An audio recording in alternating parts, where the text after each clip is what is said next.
ప్రభు యేసుక్రీస్తు నామంలో మీ అందరికి సమాధానం కలుగును గాక. ఆమేన్. ఈరోజు దేవుని వాక్యాన్ని ధ్యానించుకుందాం.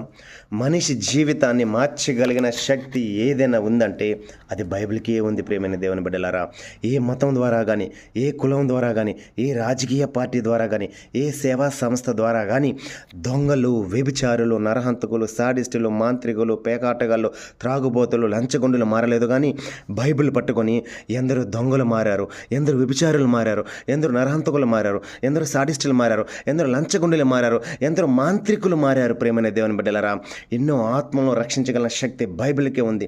బైబిల్ పట్టుకున్నవాడు ధనవంతుడు కాకపోవచ్చు కానీ గొప్పవాళ్ళు కాగలడు. ప్రేమైన దేవుని బిడ్డలారా, బైబిల్ పట్టుకున్నవాడు పడిపోయినట్లు చరిత్రలో లేదు.